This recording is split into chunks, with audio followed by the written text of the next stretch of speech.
If you are joining us just now, we are not going to talk about ridiculous stuff the whole time. We're actually going to talk about the news.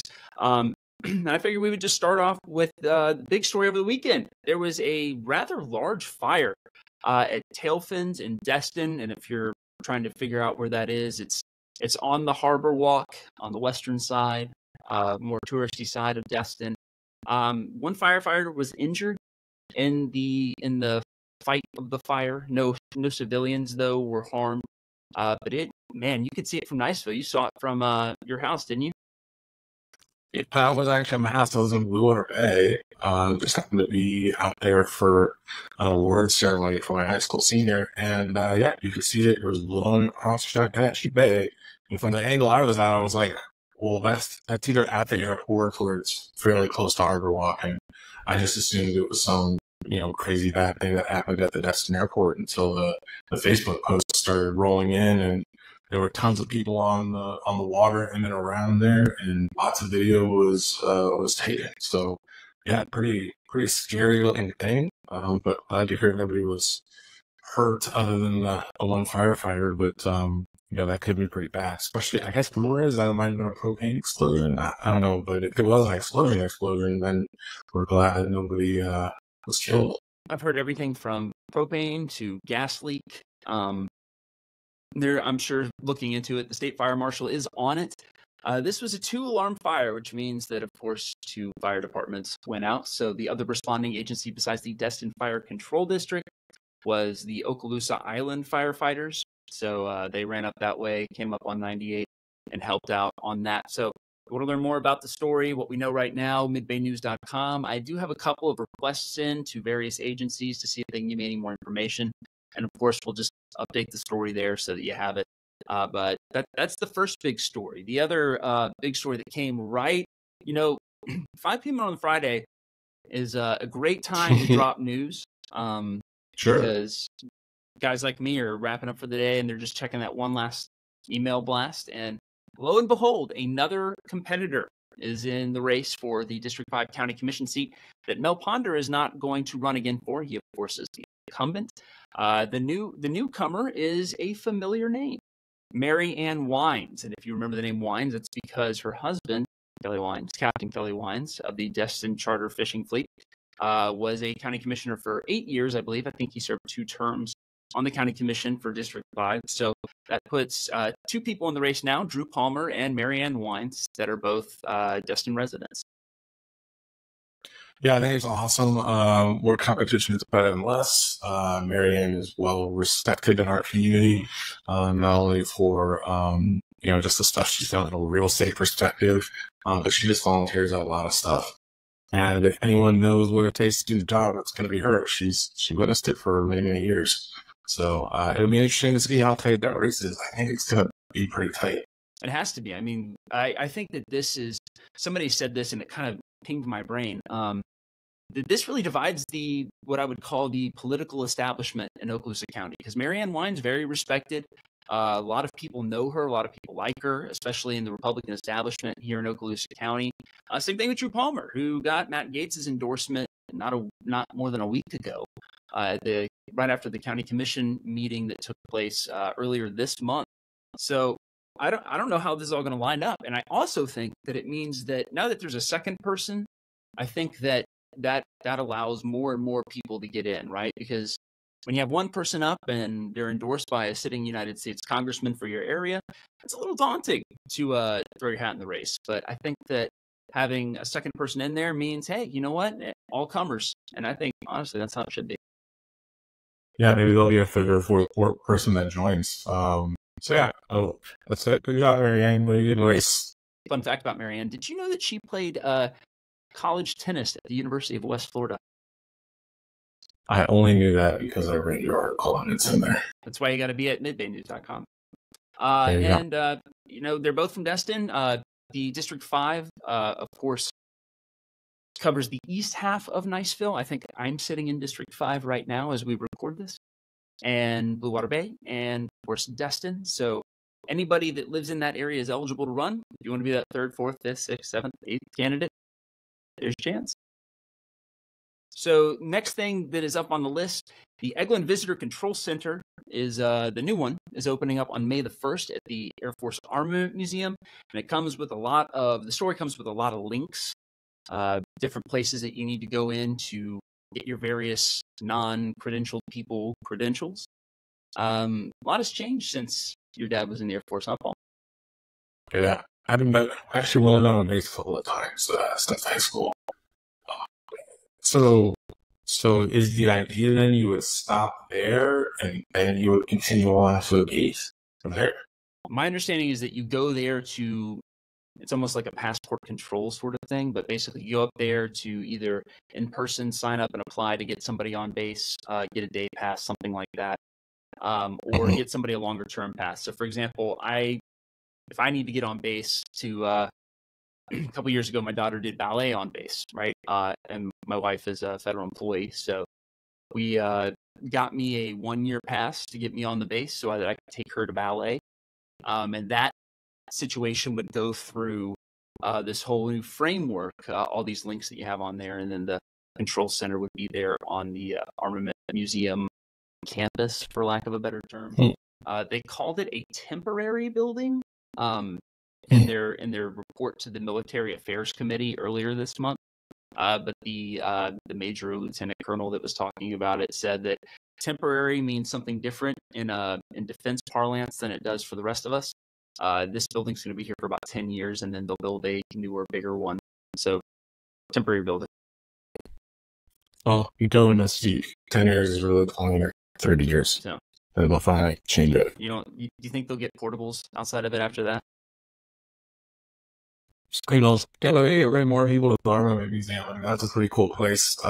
People sleep on it. Yeah. It's a place to take care of and one of our history. The Armament Museum is slept on. I believe the Heritage Museum is also slept on. There's a lot of cool local history to check out, even if you're just going to get a day pass. Moving on to our next segment is the giveaway. So, if you remember, we had a vendor fair, and we had people sign up for Midday News related items, either the app, which you can download at midbaynews.com/app, or the newsletter, which of course you can sign up for, download at midbaynews.com/ you guessed it, newsletter. So everybody had some number of the car or tickets, and so we're going to pick some winners real quick so that I can get the card out to you. So I will announce it. I should probably put it up here so you guys can see it. Okay, and you'll see number 1, Sid.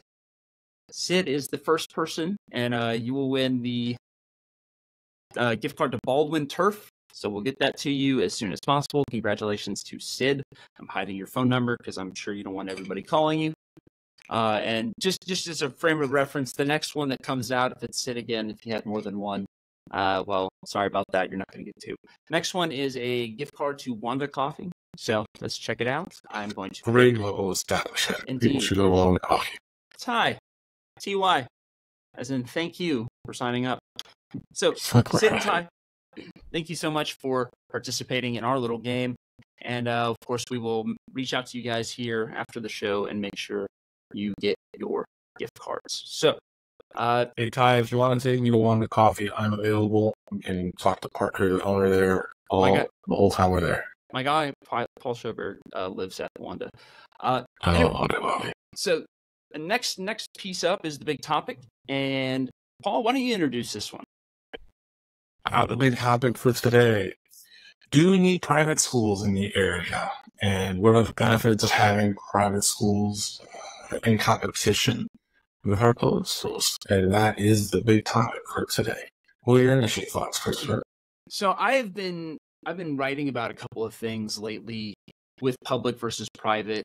The governor last year signed a law that allows your money that you're allocated for each of your students to be sent to different places. Yeah, $7,800. $7,800. It's not nothing. It's awesome. It's what basically it costs to educate somebody in the public school system. That being said, you can, for example, we have a couple of private schools here. So St. Mary's in Fort Walton Beach, or Rocky Bayou, or they have a couple smaller ones like Calvary Christian Academy. Essentially, this makes it portable. so that you can just kind of move it along to wherever and it follows your kid. I think the big hiccup, and I've always been personally kind of worried about this, is so if you have what is it called? Not diminishing returns, but when you have a bunch of stuff put together, it becomes cheaper. Yeah. Whatever that's called. There's a word for it, and I always forget it. But economies of scale. There it is. Got it. There you go. I wasn't going to bill you on it. I was going to let you sit down. Yeah, well, no worries, man. I got it eventually. So, the economy. So, for example, the Okaloosa County School District budget is somewhere in the neighborhood of like $500 million a year, and they educate, tens of thousands of kids. And when you start chipping away at that and sending it to other places, you lose some of those economies of scale. So you might lose, not have enough money to do art that year, or you don't have enough money to, field a debate team, or whatever it might be. So my initial knee jerk is, I'm worried about, what might happen long term, 20, 30 years from now, to our public school system, especially as my kids start to go through it. That being said, I do like the idea of competition. Competition is not necessarily a bad thing, but being able to balance what we need versus what it costs, right? Because eventually, even if you send your kids to private school and you get that voucher, the school district might have to raise the millage rate in order to cover for all those losses, right? And so you might be paying twice anyway. But those are my initial thoughts. What do you think, man? Well, I think in general, it's a good thing. I think parents should be allowed to, have different opportunities to educate their children. I think what the state has done is very interesting and pretty cool, supplying everyone with $700-800 per kid to send where you want. I think what we're going to see here locally, and I'm already hearing some rumbles about it. I won't say anything just yet because none of it's for sure, but there have definitely been discussions of new upstart schools who want to take advantage of the fact that money is not going to be a barrier for people to send their kids to that new up and coming school. And so, some places tuitions were actually less than $700-800. I don't know what St. Mary's is at, but I know historically some of the parochial Catholic schools were actually cheaper than that. And so I don't know if that's going to cause those schools to immediately raise, their money right up to that $700-800, their tuition right up to that $700-800 value, which if you're an existing school and you've been charging less, now you have more in your budget, to help, your school be the best that it can be. I am worried a little bit about the public schools. I think, Okaloosa County will have to be flexible and be prepared to be flexible. I don't know if there will be this huge outrush of students. And do you know some schools in the county, maybe especially the ones here locally in Niceville High School, are trending lower in their number of students that are attending already? So this may be just another thing that kind of causes some uncomfortableness in the school system because there may be even less kids going to public school over the next couple of years. So I don't know. I think it's great from a parent perspective. I think it's going to be a challenge from a public school administrative perspective. And if you're an upstart school, private school, starting to start small and kind of allowing you to do it, I think it's great for you. Yeah, I think it's interesting to see people have choice with their government dollars, essentially their tax dollars. Yeah. I am the product of only private schools because I went to high school and middle school in Atlanta, and our schools were all every school in my county flunked its state testing, not like C or B, they flunked it, all 5. And so my parents were like, we can put my kid in literally an F school, or we can send them to private school. And so I think the one thing that I did lack from going to private school is because I went to a very homogenous private school in terms of outlook on life. Lack of diversity. Well, not necessarily. We had, I would say, pretty representational for the state, maybe not for Atlanta itself, but I would say we were probably 50% white and 40% black and 10% every other race, right? But very much on the outlook, on the it was very like diehard evangelical kind of thing. Sure. And so I didn't see a whole lot of difference of opinion until I went to college. And that was the one thing that gives me pause as an adult with kids now, because I think that I had to learn a lot really quickly about different people, and it was very uncomfortable. And if I didn't have friends that were willing to kind of shepherd me through that and explain things to me, it would have been a problem. So, caveat, I mean, there's benefits and drawbacks to everything, right? And so I think that's why it's good to have a conversation like this. Final thoughts?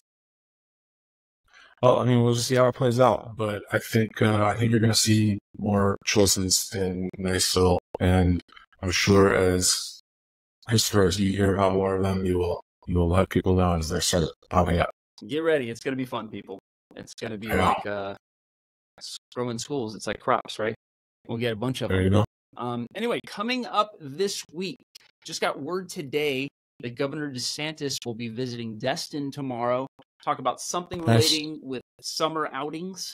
Not sure what that means. They don't really give a ton of detail on the media alert because they want you to show up and find out. So we'll have some coverage from that tomorrow.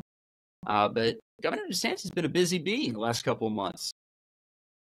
Well, I think he has to refocus on the state and not on his presidential campaign.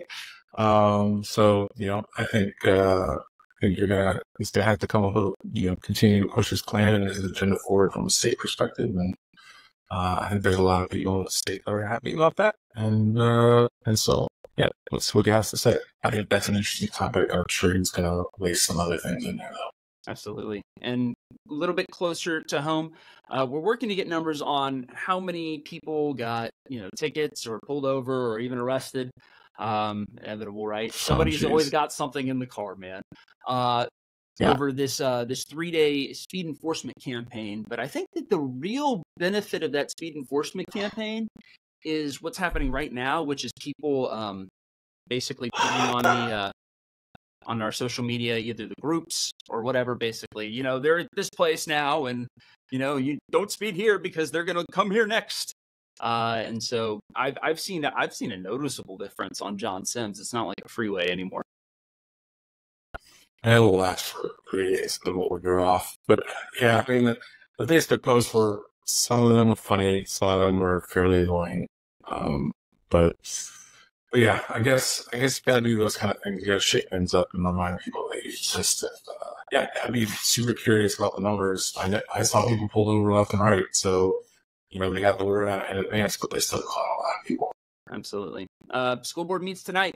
Agenda's on their website, and we will give you some coverage from that.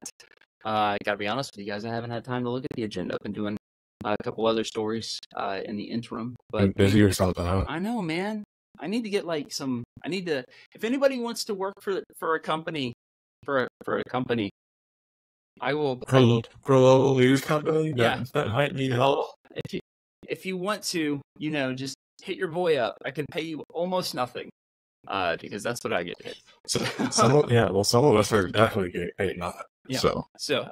Okay, fine. I'll get you a cut of that pie, but the very very. I saw one of those new fancy shirts you wore last week in the podcast to do the statement about local news. I should have. They're really cool.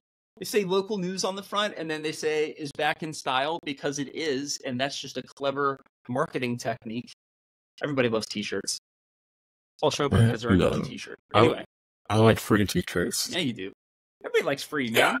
And if you do sign up as a monthly donor for $5 a month, you will get both a shirt and a koozie. Fun boggy fuel koozies. Has to do with the mullet on it. It's hilarious. You'll love it. Anyway, midbaynews.com/donate. Wow, I'm getting a lot of plugs in today. Next one coming up, Newsies is opening this week at Niceville High School. May 3rd is opening night. May 4th, they have both a matinee and a regular night showing. Close to my heart because it's the news. Come on, that's good. Well, Newsies is awesome. Like that still stands as the test of time. The Disney version. My kids love it. So I think we're going to try to carve out some time to head to that if we can fit it in the schedule. Absolutely, and I think we're going to do the same thing. We've been on a tear. We've had some really good stuff here in the Niceville area lately.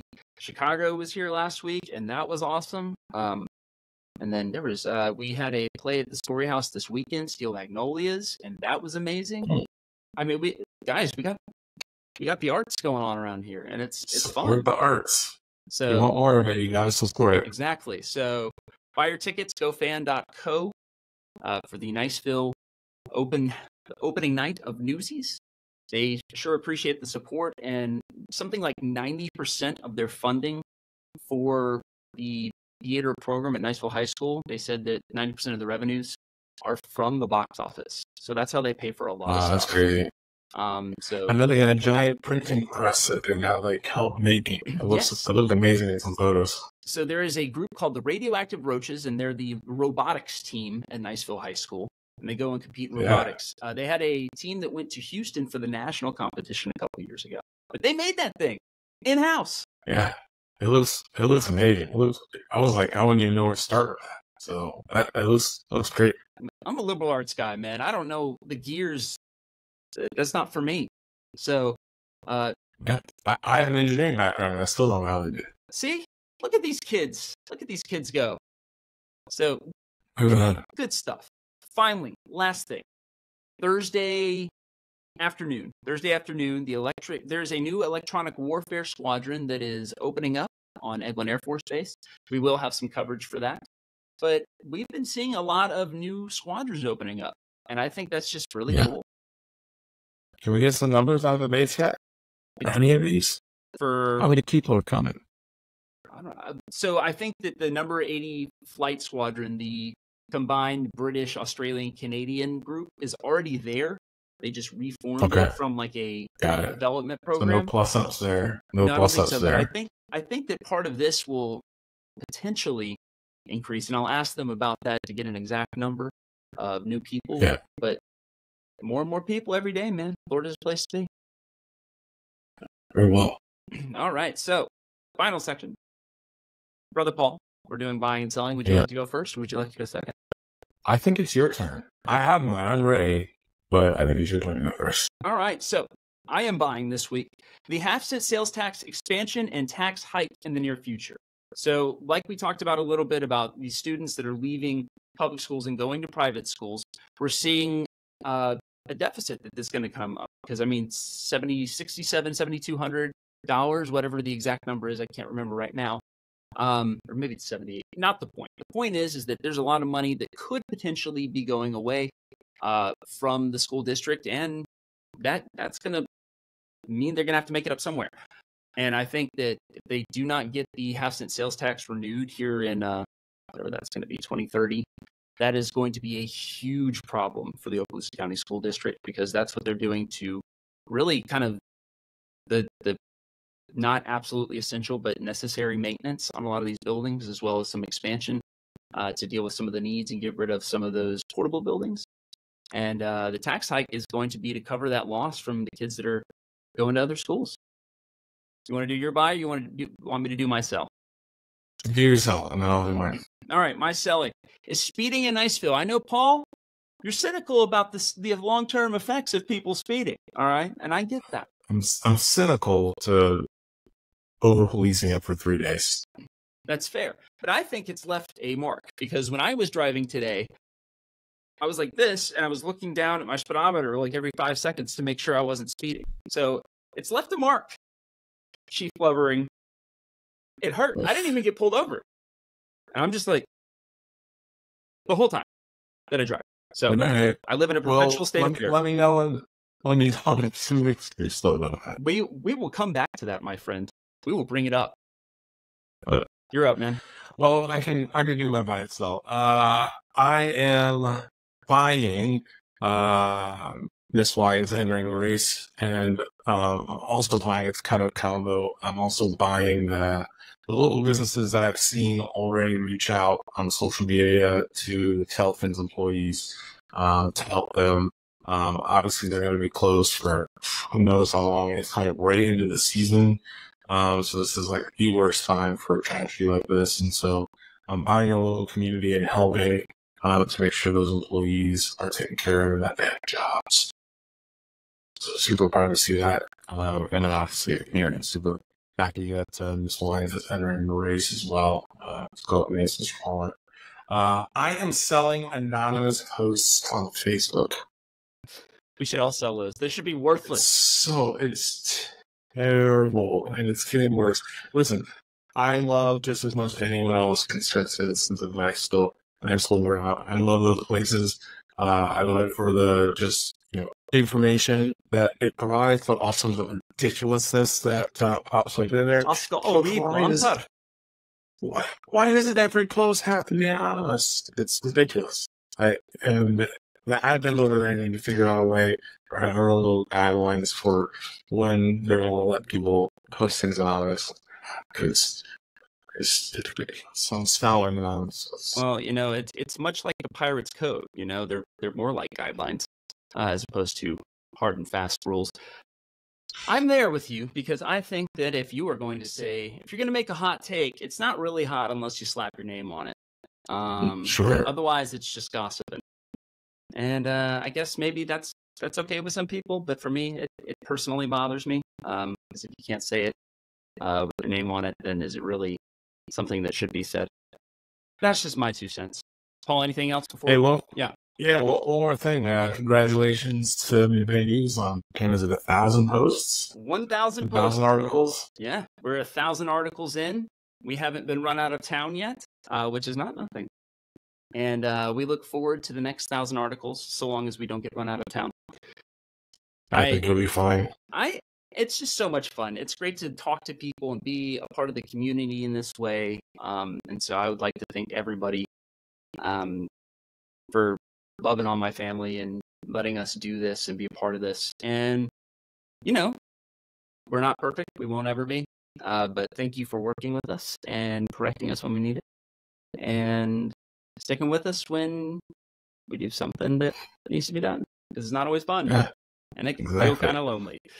You provide a great service, man. The haters are always going to be loud, but if you weren't here, there would be a lot less news and there'd be a lot less coverage in local media. Pensacola doesn't really pay that close attention to us either, just Panama City. So thanks for filling the gap, literally filling the gap. Hey, man, I appreciate it. Well, that's cool. All we've got for this week. If you have comments, questions, queries, concerns, or hot takes that you don't want to be anonymous, Christopher@midbaynews.com is my email, or you can send them to our news inbox where my very large team, it's just me and Abby, will take your comments, questions, queries, concerns, or anonymous emails. That's again, Christopher@midbaynews.com or news@midbaynews.com. As always, it's been wonderful to be with you, Paul, and we will see you. Yeah, don't forget, Niceville. Be nice. That's exactly right. You be nice and obey the traffic laws. All out.